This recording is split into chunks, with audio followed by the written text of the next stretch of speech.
2012နောက်ပိုင်းမှာ WWE ကိုစကြည့်တဲ့ပရိသတ်တွေကို WWE မှာဘသူ့ကိုအကြိုက်ဆုံးလဲလို့မေးရင်90%လောက်က Roman Reigns ဆိုပြီးတော့ဖြေကြပါလိမ့်မယ်။ဒါပေမဲ့ Attitude Era, Ruthless Aggression Era ကိုကြည့်ခဲ့ကြတဲ့ကျွန်တော်တို့ပရိသတ်အဟောင်းတွေဆိုရင်တော့ Roman Reigns ဆိုတာဘာမှမဟုတ်ပါဘူးကွာ။စောက်ပေါ်ကြီးဆိုပြီးတော့ပြောနေကြတဲ့လူတွေလည်းအများကြီးတွေ့ရပါလိမ့်မယ်။ဆိုတော့ဘာလို့ပရိသတ်တွေကဒီလိုအမြင်တွေကွဲနေကြတာ။ဒါအောင်မြင်တာအောင်ဥပမာတစ်ခုနဲ့ပြောပြပါမယ်။ကျောင်းတော်ကစာမေးပွဲမှာတခန်းမှမပယ်ပဲအကုန်ကြက်ပြီးတော့စာကြိုးစားတာတောင်ဒုတိယပဲရတဲ့လူနဲ့ဒါတစ်လုံးမှကြက်စရာမလိုပဲမေကွန်းကြိုသိနေတာအကြောင်းအမှတ်ပြရသွားတဲ့ဆီယမာသားနဲ့ရှင်းကြည့်ကြပါ။ brother တို့ဆိုရင်လည်းတကယ်စူးစမ်းခဲ့တဲ့သူကိုပထမရစေခြင်းကြမှာဖြစ်ပြီးတော့ဘာမှလုပ်စရာမလိုပဲအမှတ်ပြရနေတဲ့ဆီယမာသားဆိုတဲ့ကောင်ကိုဝိုင်းဆဲကြမှာပါ။အခုကလည်းဒီလိုမျိုးပါပဲ။ Roman Reigns ဆိုတာ WWE ကိုစရောက်လာတဲ့ကနဗန်လော့ကရဲ့အတိုင်းဝိုင်းကြီးရဖြစ်တာမလို့အထောက်ပံ့နေအများကြီးရခဲ့တဲ့အပြင်Vince McMahon ကလည်း John Cena ရဲ့နံပါတ်1ဆိုတဲ့နေရာကိုဆက်ခံဖို့အတွက် Roman Reigns ကိုရွေးချယ်ခဲ့တာမလို့ထိတ်ဆုံးဆိုတဲ့နေရာကိုမရမကတွန်းပို့ခဲ့ပါတယ်။အဲ့ဒါမလို့လည်းပရိသတ်အဟောင်းတွေက Roman Reigns ဆိုတာဘာမှမဲမဲရမကြိုးစားပဲထိတ်ဆုံးရောက်လာတဲ့သူ Vince McMahon ရဲ့မွေးသားသားလေးဆိုပြီးတော့မြင်ကြတဲ့အတွက် Roman Reigns ကိုမကြိုက်ကြတာဖြစ်ပါတယ်။ဒါပေမဲ့လည်း Roman Reigns ဆိုတ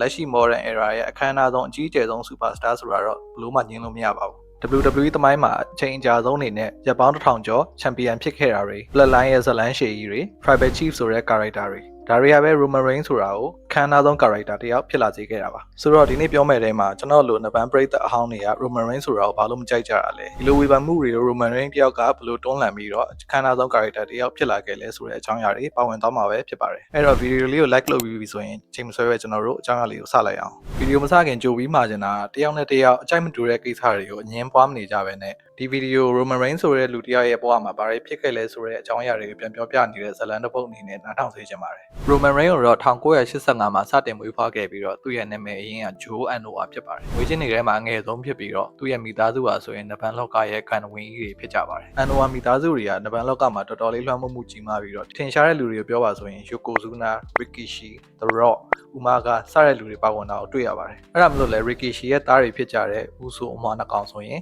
Roman Reigns နဲ့မျိုးဆက်ကြည့်ရင်ဝင်းခွဲညီကိုတွေတော်ဆက်ကြပါတယ်။ Roman Reigns ရဲ့မိဘတွေကွာရှင်းတဲ့အခါမှာတော့သူ့ရဲ့အဖေဘက်ကအမျိုးတွေနဲ့ပို့ပြီးတော့နှီးစပ်ခဲ့ပြီးအဲ့ဒါမလို့လဲ Uso နှစ်ယောက်က Roman Reigns ရဲ့ငယ်ဘဝရဲ့ကစားပေါ်တွေဖြစ်ခဲ့ပါတယ်။ Roman Reigns ကကျောင်းသားအရွယ်မှာတည်းကအမေရိကန်ဘောလုံးကိုကစားခဲ့ပြီးတော့ခံစင်မှုအနေနဲ့ကစားခဲ့တာပါ။အဲ့ဒီတည်းက Roman Reigns ကသူ့ရဲ့ finisher spear အကွက်နဲ့ပြိုင်ဘက်တိုက်စစ်မှုတွေကိုဝင်ရောက်ဟန်တာလေးရှိပါတယ်။ဒီနေ့မှာတော့ Roman Reigns ရဲ့ဒီဘောလုံးသမားဘဝကိုရပ်တန့်စေမဲ့ဖြစ်ရဆိုပြီးတခုကပေါ်ပေါက်လာခဲ့ပါတယ်။ Roman Reigns မှာသွေးကင်ဆာရောဂါရှိနေခဲ့တာဖြစ်ပြီးအဲ့ဒီရောဂါကြောင့်ပဲသူကဘောလုံးသမားဘဝနဲ့အနားယူခဲ့ရတာဖြစ်ပါတယ်။ဒီလိုအနားယူပြီးတဲ့နောက်မှာတော့ Roman Reigns ကသူ့ရဲ့မိသားစုပိုင် Pre-Bowl ကကုမ္ပဏီတစ်ခုမှာဝင်ရောက်ပြီးတော့အလုပ်လုပ်ခဲ့ပါတယ်။ဒီလိုထိုင်ကုန်နေစပွဲတွေလုပ်နေရတဲ့လက်သမားဘဝမှာ Roman Reigns တယောက်မပြောပါဘူး။သူ့ကိုယ်သူမိကွန်းထုတ်နေတဲ့အချိန်သူ့ရဲ့အဖေကကုမ္ပဏီကိုရောက်လာခဲ့ပြီးတော့နင်းပေတော့များမှနဗန်ထိုးဖို့စိတ်ဝင်စားမှလဲဆိုပြီး Roman Reigns ကိုမေးခဲ့ပါတယ်။အဲဒီနောက်မှာတော့ Roman Reigns တယောက်နဗန်လောကထဲဝင်ရောက်တော့မယ်ဆိုပြီးတော့စတင်ဆုံးဖြတ်ခဲ့ပါတယ်။ဒီလိုတွေဖြစ်နေတဲ့အချိန်မှာအမွှာတွေရဲ့အကြီးကောင် Jey Uso တယောက်ကတော့ WWE ရဲ့ training program ဖြစ်တဲ့ FCW မှာစတင်ထိုးသက်နေပြီဖြစ်ပါတယ်။ FCW ဆိုတာကနဗန်လောကမှာလုံးဝအတွေ့အကြုံမရှိသေးတဲ့လူတွေအတွေ့အကြုံနေတဲ့သူတွေကိုလေ့ကျင့်သင်ကြားပေးတဲ့နဗန်မှုကျူကျောင်းတစ်ခုပါနဗန်လောကမှာဘာအတွေ့အကြုံမှမရှိသေးတဲ့ Roman Reigns တယောက်လည်း FCW ကနေစတင်ပြီးတော့နဗန်လောကအကြောင်းတွေကိုစတင်လေ့လာခဲ့ပါတယ် Roman Reigns ကအချိန်တိုအတွင်းမှာအလျင်အမြန်တိုးတက်ခဲ့ပြီးနောက်မှာတော့ NXT ကိုရောက်ရှိခဲ့ပြီး Cody Rhodes ရဲ့ဖခင် Dusty Rhodes ရဲ့လက်အောက်မှာလေ့ကျင့်သင်ကြားခွင့်ရရှိခဲ့ပါတယ် Roman Reigns NXT မှာလေ့ကျင့်နေတဲ့အချိန်မှာတော့ Uso အမွှာနှစ်ယောက်က WWE မှာစတင်ပွဲထွက်နေပါပြီ NXT မှာအချိန်တစ်ခုကြာပြီးတဲ့နောက်မှာတော့တသက်ဆလူငယ်တွေဖြစ်တဲ့ Dean Ambrose, Seth Rollins တို့နဲ့အတူ Roman Reigns ကိုအသင်းဖွဲ့ပေးပြီးတော့ WWE မှာပွဲထုတ်တော့မယ်ဆိုပြီးတော့သတင်းတွေလည်းထွက်လာခဲ့ပါတယ်ဒီလိုနဲ့ပဲတသက်ဆလူငယ်3ယောက်ပေါင်းထားတဲ့ The Shield ဆိုတဲ့အဖွဲ့ကို2012 Survivor Series မှာ WWE ရဲ့ပြည်သက်တွေစီစတင်မိတ်ဆက်ခဲ့ပါတယ် The Shield အဖွဲ့ကျိုးဝိုင်းနဲ့ဝင်တဲ့ပုံကတခြားနှစ်ပန်းအဖွဲ့တွေနဲ့လုံးဝမတူဘဲနဲ့ပြည်သက်တွေကြားကနေထွက်လာပြီးတော့ဒီဘဲတွေက Security Bodyguard ပုံစံဝတ်စုံတွေကိုဝတ်ဆင်ထားကြပါတယ်သူတို့ကျိုးဝိုင်းနဲ့ဝင်တဲ့ပုံစံကအရန်ကိုထူးခြားလုံးပြီးတော့အဲ့ဒါမလို့လဲအခုဆိုရင် The Shield အဖွဲ့ကျိုးဝိုင်းနဲ့ဝင်တဲ့ပြည်သက်ကြား1200ကို Shield Corner ဆိုပြီးတော့တရားဝင်ခေါ်ဝေါ်သုံးစွဲနေပြီဖြစ်ပါတယ်The Shield က WWE မှာတနစ်ခွဲကျော်ကြာစိုးမိုးနိုင်ခဲ့ပြီးတော့ဒီ3ယောက်ထဲမှာအတွေ့အကြုံအနည်းဆုံးဖြစ်တဲ့ Roman Reigns ကပြည်သက်အားပေးမှုကိုအများဆုံးရရှိခဲ့ပါတယ်။ထုံးစံအတိုင်းအဖွဲ့တစ်ခုအောင်မြင်လာတာနဲ့ဒီအဖွဲ့ထဲမှာဘယ်သူကအကြမ်းဆုံးဖြစ်မလဲဆိုတာကို WWE ပြည်သက်တွေကလည်းစိတ်ဝင်စားလာကြပါပြီ။ဒီလိုနဲ့ The Shield အဖွဲ့ပြိုကွဲဖို့ဖြစ်လာခဲ့ပြီးအဖွဲ့ထဲမှာပြည်သက်အားပေးမှုအများဆုံးရတာတဲ့ Roman Reigns ကိုထိပ်ဆုံးတစ်ယောက်အဖြစ်နဲ့ WWE ဘက်ကလည်းရွေးချယ်ခဲ့ပါတယ်။ Brother တို့က The Shield အဖွဲ့ထဲမှာဘယ်သူ့ကိုအကြိုက်ဆုံးလဲဆိုတာကို comment ထဲမှာရေးပေးခဲ့ကြပါဦး။ ဒီလိုနဲ့ဆက်ရိုလင်တယောက်အဖွဲ့ကိုသစ္စာဖောက်ပြီးတော့ Roman Reigns ကိုခုံနဲ့ရိုက်လိုက်တဲ့အခါမှာတော့တရှိအဖွဲ့လည်းပြိုကွဲသွားခဲ့ပြီးတော့ Roman Reigns လည်းနေရင်းထိုင်ရင်လူကောင်းတယောက်ဖြစ်သွားခဲ့ရပါပဲ Roman Reigns ကတရှိကိုလည်းဘယ်တော့မှမကွဲစေချင်ခဲ့သလိုလူကောင်းတယောက်လည်းဘယ်တော့မှမဖြစ်ချင်ခဲ့ပါဘူးဒီလိုနဲ့တရှိပြိုကွဲပြီးတဲ့နောက်မှာအဖွဲ့ဝင်တွေအကုန်လုံးကတကူရော superstar တွေဖြစ်ကုန်ကြပါတယ် ဆက်ရိုလင်နဲ့ Dean Ambrose တို့ကတော့ကိုယ်ပိုင် personality တွေနဲ့အဆင်ပြေနေကြပြီမဲ့ Roman Reigns ပေါ်မှာတော့တရှိအဖွဲ့ရဲ့လွှမ်းမိုးမှုကအများကြီးရှိနေပါသေးတယ်တရှိတော့ကတချင်းတွေကြိုးဝိုင်းနဲ့ဝင်လာတဲ့ပုံစံတွေဝတ်ထားတဲ့ဝတ်စုံတွေဒါတွေအကုန်လုံးကတရှိမှမြင်ခဲ့ရတဲ့ Roman Reigns ဆိုတာနဲ့အကုန်လုံးကအတူတူပါပဲဘာမှကွဲပြားနေတာမျိုးမရှိပါဘူး Roman Reigns တယောက်လည်းဒီလိုအကြံတွေကိုသဘောမကျပေမဲ့သူကကုမ္ပဏီကိုအခုမှရောက်တဲ့လူသစ်ဆိုတော့ခိုင်းတဲ့အရာတွေကိုညှင်းဆန်မှုအတွက်တတိမရှိပါဘူးပြောသမျှခေါင်းငိမ်ပြီးတော့ခိုင်းတဲ့အတိုင်းပဲသသွေးမသိမ်းလိုက်လုပ်နေခဲ့တာပါဒီလိုမျိုးစိမ့်တဲ့လူနဲ့တသားတည်းမကြတာမလို့ကျိုးဝိုင်းတွင်းမှာလည်းထူးထူးခြားခြားဆွမ်းဆောင်ပြနိုင်တာမျိုးမရှိပဲနဲ့ဒါတွေကြောင့်လည်းပရိသတ်တွေကိုစိတ်ပြတ်စေခဲ့ပါတယ်ဒါပေမဲ့လည်းဘာအကြောင်းအရာမ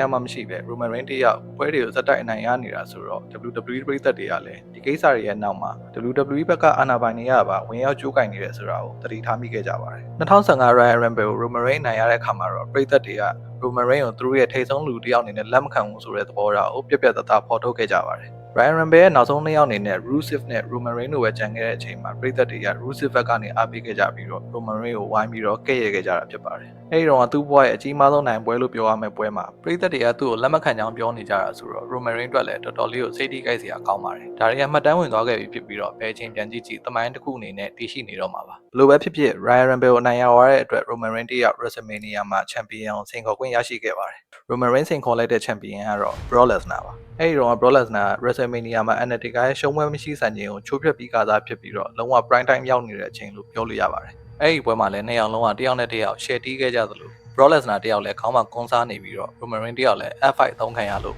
ချန်ပီယံပေါ်မှာပေါက်နေပါပြီ။ဒီလိုတွေဖြစ်နေတဲ့အချိန်မှာပဲရာစုနှစ်ရဲ့အကြီးမားဆုံးလူရက်မှုကြီးဖြစ်ပွားခဲ့ပါတယ်။သမိုင်းမှာပထမဆုံးအကြိမ်အနေနဲ့ Seth Rollins တယောက် WrestleMania မှာ Money in the Bank ကိုကတ်ရှင်လုပ်ခဲ့ပြီးတော့ WWE Champion ဖြစ်သွားခဲ့ပါတယ်။ Roman Reigns တယောက်အတွက်လည်း Champion ဖြစ်ဖို့လက်တကမ်းလိုကြမှာအခွင့်အရေးကိုလက်လွတ်လိုက်ရတာပါ။ပွဲပြီးတဲ့အချိန်စင်နောက်ရောက်တဲ့အခါမှာတော့ Roman Reigns တယောက်ကျိုးဝိုင်းတွင်းကသူ့ရဲ့စွမ်းဆောင်ရည်နဲ့ပတ်သက်ပြီးတော့ Paul Heyman ကိုတောင်းပန်ခဲ့ပါတယ်။ Paul Heyman ကတော့ဒီနေရာထိရအောင်မင်းကိုယ်တိုင်စူးစမ်းခဲ့တာပဲဆိုပြီးတော့ပြန်ပြောခဲ့ပါတယ်။ Roman Reigns အခုလို WWE ကိုရောက်လာတဲ့အချိန် WWE ကိုဦးဆောင်နေတာကတော့ John Cena ပါ။ WWE မှာရှိကြတဲ့လူတိုင်းက Champion ဖြစ်ချင်ကြပေမဲ့ Champion ကောင်းတစ်ယောက်ကဘယ်လိုပြုမှုနေထိုင်ရလဲဆိုတာကိုမသိကြပါဘူး။ ကုမ္ပဏီကိုဦးဆောင်နေတဲ့ Champion တစ်ယောက်အနေနဲ့ TV show တွေ interview တွေလက်မှတ်ထိုးပွဲတွေပရိသတ်တွေနဲ့တွေ့တဲ့ fan meeting တွေဒီလိုပွဲတွေအကုန်လုံးမဖြစ်မနေတက်ရောက်နေရမှာဖြစ်ပြီးတော့ကျိုးဝိုင်းနဲ့ရောက်ရင်လည်းကြည်ကောင်းနေဖို့ဇလန်းတွေအမှားမြင်မရှိဖို့ performance ကောင်းတွေပြနိုင်ဖို့ဒီလိုတာဝန်တွေအများကြီးရှိနေပါတယ်။ John Cena Champion ဖြစ်ခဲ့ရဆိုတာကလည်းကျိုးဝိုင်းထဲမှာအရန်ကောင်းနေလို့ဆိုတာအထက်ဒီလိုတာဝန်တွေအကုန်လုံးကိုခြေခြေပွန်ပွန်ပြုလုပ်နိုင်ခဲ့လို့ဖြစ်ပါတယ်။ကျွန်တော်အခုပြပြခဲ့တဲ့အရာတွေအကုန်လုံးကတနေရာထဲမှာထိုင်ပြီးတော့အေးဆေးလုပ်နေရတာမဟုတ်ပါဘူး။ အမေရိကန်လိုနိုင်ငံအကြီးကြီးမှာနေတကာလက်မျိုးတကာပတ်ပြီးတော့တစ်နှစ်ကိုရက်ပေါင်း300လောက်ခီးထွက်နေပြီးတော့လုပ်နေရတဲ့အလုပ်တွေပါ။ John Cena ကဒီလိုတာဝန်တွေအပြင် Make a Wish လိုမျိုး Clay တွေဆူတောင်းတဲ့ foundation မှာဆူတောင်းအများဆုံးဖြည့်ပေးရတဲ့လူအနေနဲ့တော့မှတ်တမ်းဝင်ထားပါသေးတယ်။ John Cena WWE ကိုရောက်ကစားဆိုကုမ္ပဏီရဲ့အကောင့်တကအကောင်းဆုံးမှာဆိုတဲ့ The Rock, Stone Cold နှစ်ယောက်လုံးကထွက်ခွာသွားကြပြီးစံပြထားရလောက်တဲ့ Champion ကောင်းဆိုတာမျိုးမရှိခဲ့ပါဘူး။ Roman Reigns Champion ဖြစ်မလာခင်မှာတော့ John Cena တယောက်ကဒီလိုမျိုးရှိနေသေးတဲ့အတွက် Roman Reigns အတွက်အရန်ကိုကံကောင်းတယ်လို့ပြောလို့ရပါတယ်။ဘယ်လိုပဲဖြစ်ဖြစ် John Cena ကတော့ John Cena ပဲဖြစ်နေမှာဖြစ်ပြီးတော့ဒုတိယ John Cena ဖြစ်လာဖို့ဆိုတာ Roman Reigns အတွက်မလွယ်ပါဘူး။သူ့ရဲ့ကိုယ်ပိုင်နီလန်းအနေနဲ့ WWE ကိုဦးဆောင်နိုင်မှုအတွက်ကြိုးစားရမှာဖြစ်ပါတယ်။ WWE ဘက်ကလည်း John Cena ရဲ့နေရာကိုဆက်ခံမဲ့လူအဖြစ် Roman Reigns ကိုရွေးချယ်ခဲ့ပြီးတော့ပရိသတ်တွေလက်မခံတာတော့ Roman Reigns ကိုထိပ်ဆုံးလူအဖြစ်နဲ့ဆက် push ခဲ့ပါတယ်။ WWE ပရိသတ်တွေဆိုတာသူတို့ကြိုက်ရမဲ့လူတစ်ယောက်ကိုအောက်ခြေအားနဲ့တက်လာတာကိုမြင်ကျင်ကြပါတယ်။ခက်ခဲတွေကြားရုန်းကန်ပြီးတော့ထိပ်ဆုံးကိုရောက်လာတာကိုကြည့်ကျင်ကြပါတယ်။အဲဒီတော့ပရိသတ်တွေကလည်း John Cena ကို Champion အနေနဲ့ကြည်လာတာတော်တော်လေးကိုညှိငွေ့လာကြပြီဖြစ်ပြီးတော့ဖန်တီယာတင်နေတဲ့ John Cena Randy Orton ဆိုတဲ့ပွဲတွေကိုထပ်ပြီးတော့မတွေ့ချင်ကြတော့ပါဘူး။လူသစ်တစ်ယောက်ကိုအရန်ကိုလိုချင်နေခဲ့တာပါ။အစကတော့ဒီနေရာမှာ CM Punk ကိုရည်ရွယ်ထားခဲ့ပေမဲ့ CM Punk တစ်ယောက် WWE နဲ့အကွဲပြဲတွေဖြစ်ပြီးထွက်သွားတဲ့အခါမှာတော့ဒီနေရာကို Daniel Bryan ရခဲ့တာပါ။ Daniel Bryan ရဲ့ Yes Movement ကဘလောက်တောင်ပရိသတ်အားပေးတာကြမ်းခဲ့လဲကိုကြည့်ရင်ပရိသတ်တွေက Champion အသစ်တစ်ယောက်ဘလောက်တောင်လိုချင်နေလဲဆိုတာကိုသိသိသာတွေ့ရပါတယ်။ WWE ဘက်ကတော့ Roman Reigns ကိုအကြောင်းအရာမဲရမရှိဘဲနဲ့ over power တွေလုပ်ခိုင်းနေပြီးတော့မိနစ်ပိုင်းအတွင်းမှာပြိုင်ဘက်တွေကိုအနိုင်ယူစေခဲ့ပါတယ်။ Roman Reigns ထိပ်ဆုံးရောက်ဖို့အတွက်ပရိသတ်ချစ်ကြတဲ့တခြားနှစ်ပန်းသမားတွေကိုထိုးကျွေးခဲ့ပါတယ်။ Roman Reigns က WrestleMania 32မှာ Triple H ကိုအနိုင်ရခဲ့ပြီးတော့ WrestleMania 33မှာလည်း Undertaker လိုလူမျိုးကိုအနိုင်ရခဲ့ပါတယ်။ပြောရရင် Undertaker ဆိုတာ WWE ပရိသတ်တွေအခြေရဆုံး character တစ်ယောက်ပါ။ဒီလိုလူမျိုးကို Roman Reigns ဆိုတဲ့ Vince McMahon ရဲ့မွေးစားသားလေးကအကြောင်းအရာမဲရမရှိဘဲနဲ့ WrestleMania လိုပွဲကြီးမှာအနိုင်ရသွားတာဆိုတော့ပရိသတ်တွေကဒါကိုလုံးဝလက်မခံကြပါဘူး။ င်းကမင်းဘသူ့ကိုနိုင်နိုင်ငါတို့အားပေးတဲ့လူတော့ဘယ်တော့မှဖြစ်လာမှာမဟုတ်ဘူးဆိုပြီးတော့ပရိသတ်တွေကလည်းသူတို့ရဲ့ခံစားချက်ကိုထင်ထင်ရှားရှားကိုပြသခဲ့ကြပါတယ်ပရိသတ်တွေကဘယ်လိုပဲပြော WWE ဘက်ကလည်း Roman Reigns ကို push နေတာကိုလုံးဝမရက်ခဲ့ပါဘူးဒီလိုနဲ့ပဲ WrestleMania 34မှာလည်း Roman Reigns တယောက် main event ထိုးခွင့်ရခဲ့ပါတယ်သူ့ရဲ့ပြိုင်ဘက်ကတော့ရန်သူတော်ဟောင်းကြီး Brock Lesnar ပါဒီပွဲမှာလူတိုင်းက Brock Lesnar တယောက်တော့ Roman Reigns စီထိုးကျွေးခံရပြီးထင်ခဲ့ကြပေမဲ့ Roman Reigns တယောက်ဒီပွဲကိုအနိုင်မရခဲ့ပါဘူးသူတို့ထင်ထားတဲ့အတိုင်းမဟုတ်ဘဲနဲ့ Roman Reigns ရှုံးသွားတဲ့အခါမှာတော့ပရိသတ်တွေရဲ့အမြင်ကအနည်းငယ်စပြောင်းစာပြုလာပါတယ်ဒီလိုနှစ်တွေကြာကြီးနဲ့ WrestleMania မှာ main event ထိုးနိုင်မှုဆိုတာမလွယ်ကူပဲနဲ့ PR တွေအများကြီးရှိတယ်ဆိုတော့ WWE ပရိသတ်တွေကသိကြပါတယ်လုပ်ငန်းပေါ် Roman Reigns ရဲ့ပေးဆက်မှုတွေကိုအတိအမှတ်ပြုလာကြပြီးတော့တဖြည်းဖြည်းနဲ့ Roman Reigns ကိုအားပေးလာကြတာပါအဲ့ဒီနှစ် Survivor Series မှာတော့ရန်သူတော်ကြီး Brock Lesnar ကိုပထမဆုံးအကြိမ်အနိုင်ယူနိုင်ခဲ့ပြီးတော့ပရိသတ်အားပေးတဲ့ champion တယောက်ဖြစ်လာခဲ့ပါတယ်ဒါပေမဲ့လည်းဒီလိုအောင်မြင်မှုတွေဆိုတာကြာတော့မခံလိုက်ပါဘူးတပတ်ရပြီးနောက်နေ့မှာပဲ Roman Reigns တယောက်ဘယ်သူမှမမျှော်လင့်ထားတဲ့အလုပ်ရက်တစ်ခုကိုကြိုးဝိုင်းထဲမှာပြုလုပ်ခဲ့ပါတယ်ဗီဒီယိုဒီချိန်ထိကြည့်နေသေးတယ်ဆိုရင်တော့ like မလုပ်ရသေးရင် like လုပ်သွားကြပါအောင်ဗီဒီယို share လုပ်ပြီးတော့လည်း channel ကိုတိုက်ရိုက်စပို့သွားလို့ရပါတယ်Roman Reigns ပြောခဲ့တာကတော့သူ့ရဲ့နာမည်အရင်ကဂျိုးပါသူကပရိသတ်တွေအတွက်အမြဲတမ်းတိုက်ပွဲဝင်နေတဲ့ champion တယောက်ဖြစ်ချင်ပေမဲ့ဒါတွေကမဖြစ်နိုင်တော့ဘူးသူ့မှာသွေးကင်ဆာယောဂရှိနေတာ17နှစ်ရှိပါပြီဆိုပြီးတော့သူ့ရဲ့ယောဂအခြေအနေကို TV ရှေ့မှာပထမဆုံးအနေနဲ့ထုတ်ပြောခဲ့ပါတယ်ဒါတွေကိုကြားလိုက်ရတဲ့အခါမှာတော့ပရိသတ်တွေကအရန်ကိုအံ့ဩသွားခဲ့ကြပြီးတော့ Roman Reigns ကိုလည်းဝိုင်းပြီးတော့အားပေးခဲ့ကြပါတယ်ကျွန်တော်တို့မုန်းတယ်ဆိုတာတထေးရဲ့အချစ်ခံအကြောင်းအရာမဲရမရှိဘဲနဲ့ထိတ်ဆုံးကိုရောက်နေတဲ့ Roman Reigns ဆိုတဲ့လူကိုမုန်းတာဖြစ်ပြီးတော့မိသားစုအတွက်အလုပ်လုပ်နေတဲ့ကျွန်တော်တို့လိုတာမန်လူဂျိုးဆိုတဲ့လူကိုမုန်းကြတာမဟုတ်ပါဘူး Roman Reigns ကတော့ဒီယောဂကိုတိုက်ခိုက်ပြီးတော့သူအကောင်းဆုံးပြန်လာခဲ့မယ်ဆိုပြီးတော့ပရိသတ်တွေကိုကတိပေးခဲ့ပါတယ်ဂျိုးဝိုင်းတော့ရောက်တဲ့ခါမှာတော့Paul Heymanကမင်းတယောက်တည်းမဟုတ်ပါဘူးဆိုပြီးတော့အားပေးခဲ့ကြပြီးတော့Roman Reigns ကလည်းသူပြောရတဲ့အတိုင်းအကောင်းဆုံးပြန်လာနိုင်ခဲ့ပါတယ် Roman Reigns ရဲ့ယောဂအခြေအနေကအရင်မဆိုးရခဲ့ပဲနဲ့ဆေးသက်ရုံနဲ့လုံလောက်တာမလို့တက်ကင်ကုသစရာမလိုအပ်ခဲ့ပါဘူးဒီလိုနဲ့ပဲ WrestleMania 35မှာပြန်လာနိုင်ခဲ့ပြီးတော့ Drew McIntyre ကိုနိုင်ရခဲ့ပါတယ်ဒီအချိန်မှာတော့ Roman Reigns ကပရိသတ်အားပေးမှုကိုအပြည့်အဝရရှိခဲ့ပြီးတော့ကုမ္ပဏီရဲ့ဇက်လိုက်စစ်စစ်တယောက်ဖြစ်လာခဲ့ပါတယ်ဒါပေမဲ့လည်းဒီလိုအောင်မြင်မှုတွေကလည်းကြမခံမြင်ပါဘူးပြဿနာတွေကစောင့်ကြိုနေပါတယ်စောင့်ကြိုနေတဲ့ပြဿနာကတော့အားလုံးရဲ့ဇက်လိုက်ကြော်ကြီး COVID-19 မှာကိုရိုနာဗိုင်းရပ်စ်ကြောင့်လူတွေအကုန်လုံးကြောက်လန့်နေကြတဲ့အချိန်မှာ Roman Reigns ကလည်းသူ့ရဲ့ယောဂအခြေအနေကြောင့်နဗန်လောကကနေအနားယူရတော့မယ့်အထိဖြစ်ခဲ့ပါတယ် WWE ဘက်ကလည်းပရိသတ်တွေမပါဘဲနဲ့ပွဲစဉ်တွေကိုကျင်းပခဲ့ရပါတယ်ဒီလိုမျိုးတယောက်တည်းစိတ်အေးလက်ရေးအနားယူခွင့်ရပြီးတော့သူ့ရဲ့ career ကိုပြန်သုံးသပ်ခွင့်ရတဲ့အခါမှာတော့ Roman Reigns တယောက်သူအနားယူဖို့အဆင်သင့်မဖြစ်သေးဘူးဆိုတာကိုကိုသိခဲ့ပါတယ် WWE မှာသူလုပ်ခဲ့ရတာတွေကသူ့ရဲ့စိတ်တိုင်းကြားဟုတ်မနေပဲနဲ့ company လိုကြပဲခေါင်းငိမ့်ပြီးတော့လိုက်လုပ်ခဲ့ရတာမျိုးပါသူ့ရဲ့ပုံစံအစစ်မှန်ကိုမပြသရသေးပါဘူးအဲဒီနောက်မှာတော့တရှိရဲ့ပုံစံကနေလုံးဝကွဲထွက်နေတဲ့ Roman Reigns ရဲ့ version အသစ်ကိုကျွန်တော်တို့တွေ့မြင်ခွင့်ရခဲ့ပါတယ် Roman Reigns ကပရိသတ်ဖိအားမရှိဘူးဆိုတဲ့အချက်ကိုကောင်းကောင်းကြီးအသုံးချခဲ့တာပါနောက်နေ့ SmackDown မှာတော့ Roman Reigns ကသူဘယ်တော့မှမရှုံးနိုင်ခဲ့တဲ့သူ့ရဲ့ champion ကပတ်ကိုပြန်အနိုင်ယူတော့မှာဖြစ်ပြီးတော့လုံးဝမထင်မှတ်ထားတဲ့လူတစ်ယောက်ကို Roman Reigns နဲ့အတူစတင်တွေ့ရှိလိုက်ရပါတယ်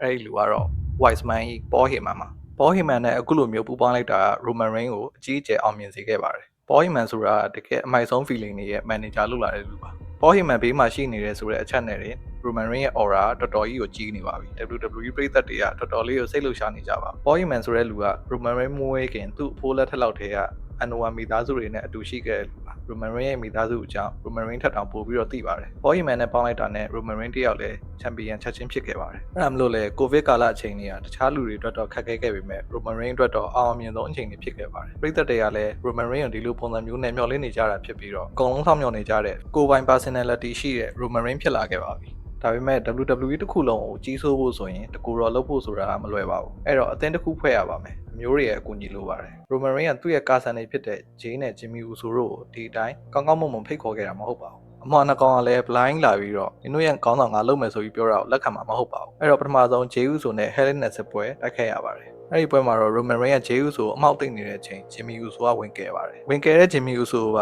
Roman Reigns တယောက်ပါဆယ်ဆွဲခဲ့ပြီးတဲ့နောက်မှာတော့ Jey Uso တယောက်သူ့ရဲ့ညီကိုကယ်တင်ဖို့အတွက်နဲ့ Roman Reigns စီမှာ I quit လို့ပြောပြီးတော့အရှုံးပေးခဲ့ရပါတယ်ပွဲပြီးတဲ့အခါမှာတော့ Roman Reigns ရဲ့အဖေနဲ့ဦးလေးကထွက်လာကြပြီးတော့ Roman Reigns ကိုမျိုးနွယ်စုရဲ့ခေါင်းဆောင်အနေနဲ့ရွေးချယ်ခဲ့ပါတယ်အဲဒီနောက်မှာတော့ Samoan မျိုးနွယ်ရဲ့ခေါင်းဆောင်တွေသာဝစ်ဆင်ခွင့်ရတဲ့ Ula Vala ဆိုတဲ့လယ်ဆွဲကို Roman Reigns တရားဝစ်ဆင်ခွင့်ရခဲ့ပါတယ်ဒီလိုနဲ့ပဲ Bloodline အဖွဲ့စတင်ပေါ်ပေါက်လာခဲ့ပြီးတော့ Roman Reigns ရဲ့ Bloodline အဖွဲ့နဲ့အတူတွေ့သမျှလူအကုန်လုံးအမှောက်သိပ်ခဲ့ပါတယ် WrestleMania 38မှာလည်း Brock Lesnar နဲ့ Champion vs Champion ပွဲထိုးပြီးတဲ့အခါမှာတော့ Champion ကပတ်နှစ်ခုလုံးကိုအနိုင်ရခဲ့ပါတယ်ပွဲပြီးလို့စင်နာရောက်တဲ့အခါမှာလည်း Stone Cold လိုလူမျိုးကတော့ Roman Reigns ကိုချီးကျူးခဲ့ပါတယ်မတော်တဆပြောထွက်သွားခဲ့တဲ့ Acknowledge me ဆိုတဲ့စကားလုံးကလည်း Roman Reigns ရဲ့ character ကိုအကောင်းဆုံးပုံဖော်တဲ့စကားဖြစ်လာခဲ့ပါတယ် Roman Reigns တယောက် WWE ရဲ့အမြင့်ဆုံးနေရာမှာရှိနေတာကိုအတည်ပြုပေးလိုက်တဲ့သူကတော့ John Cena ပါ ပုံမှန်ဆိုရင် WWE ကိုလူဟောင်းတွေကန်နဝင်တွေပြန်လာကြတဲ့အချိန်ဆိုရင်ကုမ္ပဏီရဲ့ထိပ်ဆုံးဆိုတဲ့လူဆိုးတွေနဲ့ပွဲတယ်ကြလေးရှိပါဂျွန်စီနာလို Ultimate Good Guy တယောက်ပြန်လာတဲ့အချိန်မှာ Roman Reigns ကပြိုင်ဘက်အနေနဲ့ရှိနေတာဆိုတော့ Roman Reigns ကကုမ္ပဏီရဲ့အကောင်းဆုံး feeling ဆိုတာအတန်တရားရှိစရာမလိုပါဘူး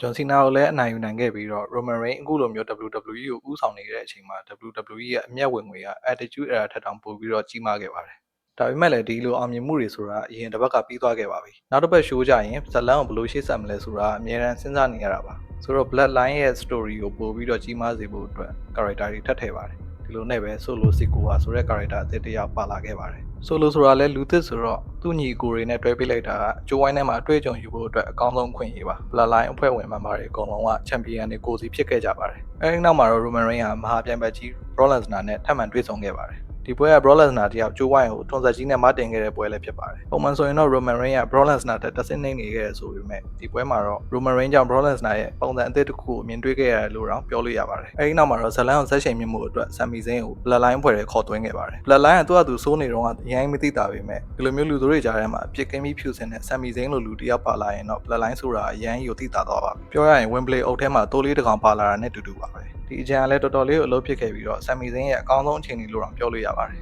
Sami Zayn တယောက်သူ့တငယ်ချင်း Kevin Owens ကိုကယ်ဖို့ WrestleMania မှာ Roman Reigns ကိုခုံနှဲရလိုက်တဲ့အခါမှာလဲကျွန်တော်တို့ brother တို့အကုန်လုံးတောက်ရန်အားရခဲ့ကြတာကို brother တို့မှတ်မိကြမှာပါအဲဒီနောက်မှာလဲဇလန်ကိုထပ်ဆက်ဖို့အတွက်ဘယ်သူမှမထင်တာကိုထပ်ပြီးတော့လုပ်ခဲ့ပါတယ်အမနာကောင်လူခွဲလိုက်တာပါစတော့ကဆို Jimmy နဲ့ Jay ကိုဘယ်သူမှန်းတော့ကျွန်တော်တို့မသိခဲ့ကြပါဘူး View လည်းမဆိုင်ခဲ့ကြပါဘူးအခုခါမှာတော့ Jay နဲ့ Jimmy ဆိုတာတိတိကျကျကွဲသွားပြီးတော့ Jay က main event Jay ဦးဆိုတဲ့ Roman Reigns ရဲ့ညာလည်ယုံတရားဖြစ်လာခဲ့ပါတယ်ဘောဟီမန်အစပြုပြီးတော့ Bloodline ဖြစ်လာတာတွေ Solo ရောက်လာတာတွေ Sami Zayn ပါလာတာတွေဒီလိုမျိုးပြကလောင်ပြလိုက်ချောင်းနှစ်ယောက်ကကွဲသွားတာတွေဒါတွေကပရိသတ်တွေအရင်ကြိုက်ကြတဲ့ WWE ရဲ့ long story telling ဆိုတဲ့ဇလန်းရှည်ဤတစ်ပုဒ်ဖြစ်ပြီးတော့ Roman Reigns တယောက်သူ့ဘေးကလူတွေကိုဘယ်လောက်တောင်တိုးတက်လာစေခဲ့လဲဆိုတာကိုလည်းတွေ့ရမှာပါ WWE ကိုဦးဆောင်ဖို့အတွက်အသက်ရွေးချယ်ခံခဲ့ရတဲ့ Cody Rhodes အတွက်လည်းဖျက်ချော်ရမယ့်အတားအဆီးက Roman Reigns ဖြစ်ခဲ့ပါတယ် Cody Rhodes ဆိုရင်ပထမ WrestleMania မှာတော့ Roman Reigns ကိုမနိုင်ခဲ့ပါဘူးအဲ့ဒါမလို့လဲ Roman Reigns ရဲ့ WWE ပေါ်ကြီးစိုးမှုကပိုပြီးတော့ကြာရှည်ခဲ့ပါတယ် Roman Reigns က WWE Champion ဖြစ်နေရက်ပေါင်း1000ကျော်ကြာရှိခဲ့ပြီးတော့ဒီလိုမျိုးလုံးနေတာကသူ့ပါဝင်သမိုင်းမှာလူ၄ယောက်ပဲရှိပါတယ်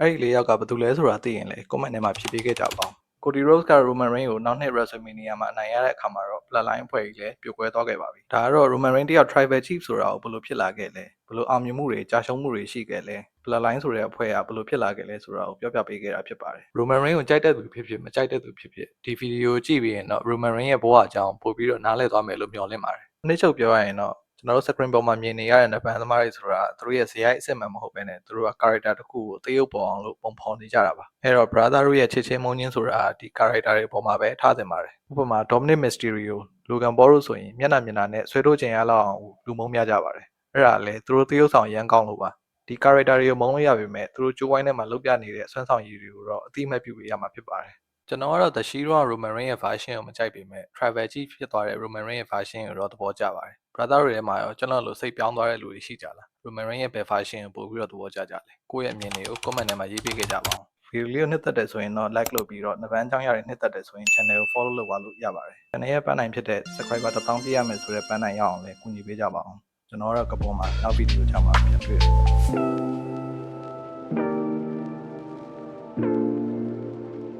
ကျေးဇူးတင်ပါတယ်လို့